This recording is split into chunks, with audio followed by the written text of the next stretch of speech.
Your Medicare number can be changed. Those 11 characters on the red, white, and blue card are not permanent.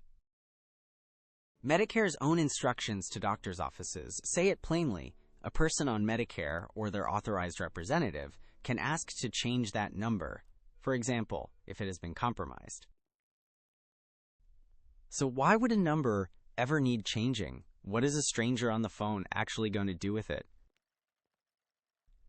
On June 23, 2026, the Justice Department announced charges against 455 people tied to more than $5 billion in false claims to federal health programs.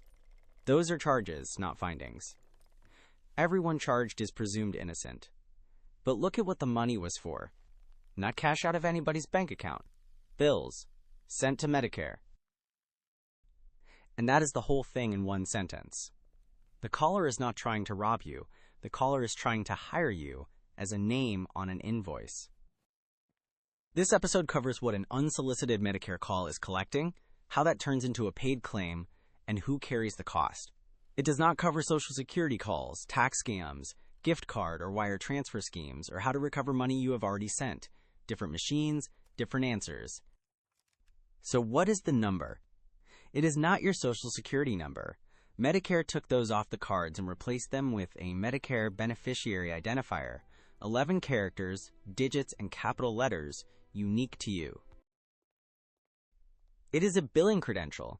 It tells the claim system who you are, and it is the one thing a supplier must have before Medicare will look at a bill, which is why a caller who never gets a single dollar out of you can still count the call as a success if they leave with those characters and a recorded yes.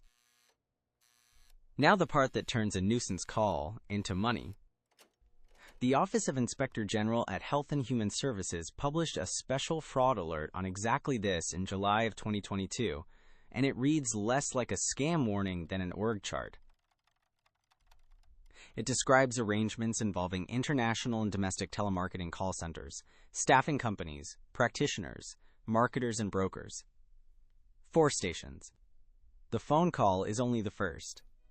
Station 1 is the call. Its job is narrow. Get the number and get a yes on a recording. That is why the offer is always free. Free braces, free screening, free supplies. Free is not the bait for your wallet. Free is the reason you agree to something. Station 2 is a signature. Equipment and tests are not paid for because you agreed to them. They are paid for because a practitioner ordered them. The alert describes what that looks like when it has gone wrong. A practitioner who, in the agency's words, does not have sufficient contact with or information from the purported patient to meaningfully assess medical necessity and who is paid on the volume of items ordered. Station 3 is the claim, submitted under your number, for something in a category Medicare pays for. Station 4 is the money, and it moves in one direction, out of the program, to the supplier, before anybody checks whether the box ever arrived at your door. The plainest example on the public record. In March of 2024, the Inspector General issued a consumer alert about urinary catheters. The description is almost boring. Scammers reaching Medicare enrollees, quoting now, through phone calls, internet ads, and text messages with offers of free services, medical equipment, or gift cards upon confirming their personal information. Then the auditors counted. In a report published in February 2025, covering July 2021 through June 2022, they found Medicare paid $303 million for these catheters in that single year, and estimated about $35 million of it did not meet the program's requirements. And then the sentence this whole episode is built around, sitting right beside that estimate. Enrollees were responsible for approximately $8 million in associated coinsurance. Read that slowly, because it is the answer to who pays. Coinsurance is your share. Under original Medicare, when equipment is billed, you pay 20% of the approved amount after your Part B deductible. So a claim under your number does not only move money to a supplier, it also opens a small tab in your name. One product. 1 year. Which brings us to the second door, quieter, and it reaches everybody, including people who never get a strange call in their life. The Part B premium is not a price somebody picks each year. It is a share. The law that built Part B sets the monthly premium at 50% of what is called the actuarial rate, and sets that rate to cover half the benefits and administration for people 65 and over. Put those together and you get the number that matters. Enrollee premiums are designed to fund roughly 25% of what Part B spends. So it is not a slogan to say the program's costs come back around to you. It is a formula.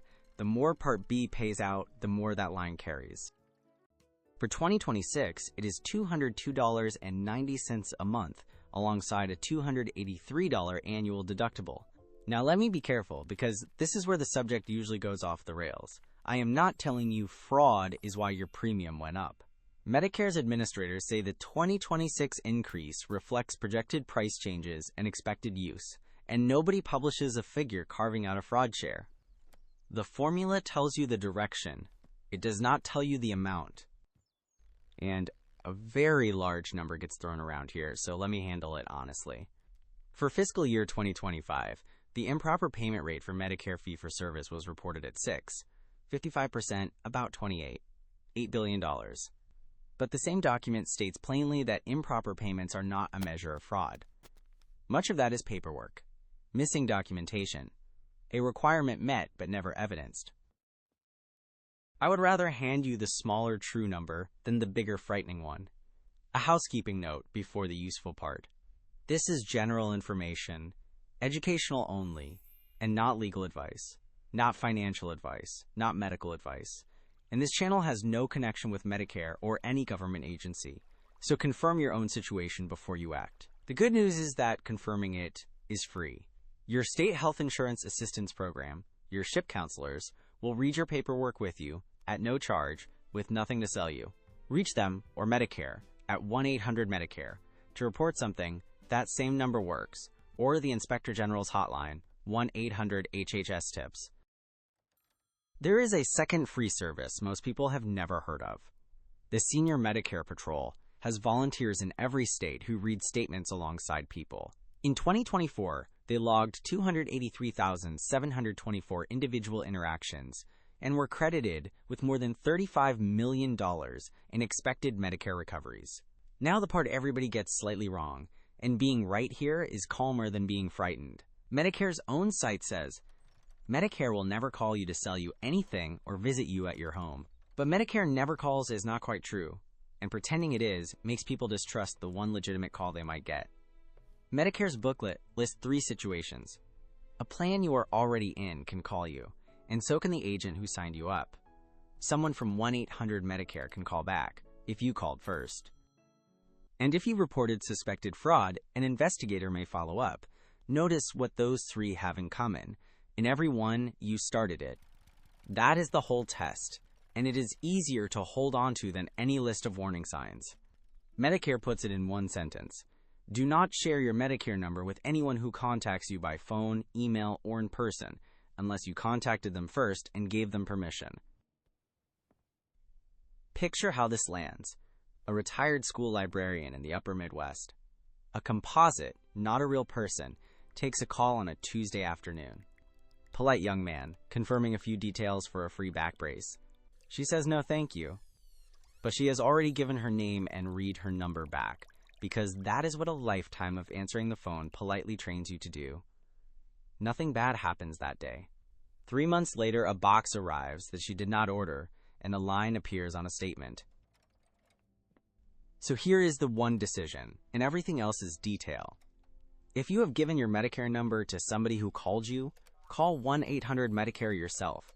Ask them to review recent claims under your number, and ask what can be done about the number itself. That is the door the fact at the top of this video opens. You can ask. Medicare decides, and there is no published timetable, so do not let anyone promise you one. 2 supporting habits, and neither costs $1. First, read the statement. With Original Medicare, a Medicare summary notice arrives in the mail at least twice a year. It is not a bill, and it lists every service and supply billed under your number. You can see the same claims sooner in a secure Medicare account online. On an Advantage or drug plan, it is an explanation of benefits.